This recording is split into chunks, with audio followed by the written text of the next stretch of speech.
Monrovia, former soccer star George Weah has won Liberia's presidential runoff election and will succeed incumbent Ellen Johnson Sirleaf next month, the country's first democratic transition in over 70 years.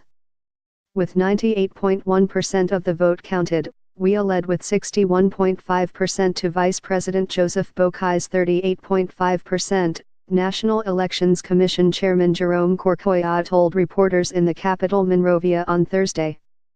At his party headquarters outside Monrovia, tears streamed down Weah's face as he greeted supporters from a balcony.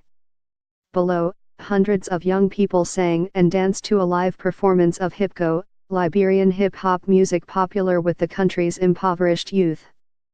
Success for George Weah is victory for the whole country, a 47-year-old engineer named Randall Zarkpa said as he walked home with his young son through streets ringing with honking car horns and loud cheers as dusk fell.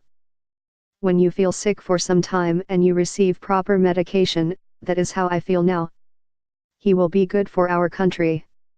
He is King George. Weah grew up in Claratown slum in Monrovia and went on to become the only African to win FIFA World Player of the Year, starring for AC Milan, Paris Saint-Germain and Chelsea. His popularity at home fueled a previous run for president, in 2005. He won the first round then but lost the second round to Johnson Sirleaf, whom he will now succeed. His rags-to-riches story helped him tap into dissatisfaction with Johnson Sirleaf's 12-year tenure. She drew a line under years of civil war but drew criticism for failing to root out corruption or persistent poverty. My fellow Liberians, I deeply feel the emotion of all the nation, Weah wrote on Twitter after the results were announced. I measure the importance and the responsibility of the immense task which I embrace today. Change is on. Weah's critics, however, say he has offered few concrete policy proposals.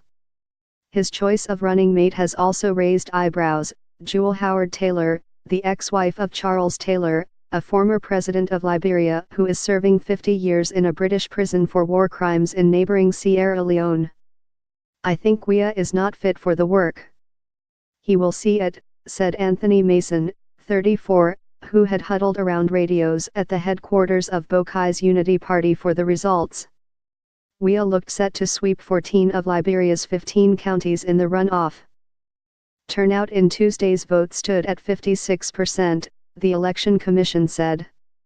Earlier on Thursday, Bokai said he doubted that the vote was free, fair and transparent, without elaborating. He did not say whether he might challenge the eventual result. The second round was delayed by more than a month after the third-place finisher in October's first round, backed by Bokai, alleged fraud. The Supreme Court ultimately rejected the challenge. The U.S.-based Carter Center and National Democratic Institute said on Thursday there were notable improvements in the handling of the runoff, echoing positive assessments from other international observers. Founded by freed U.S. slaves in 1847, Liberia is Africa's oldest modern republic.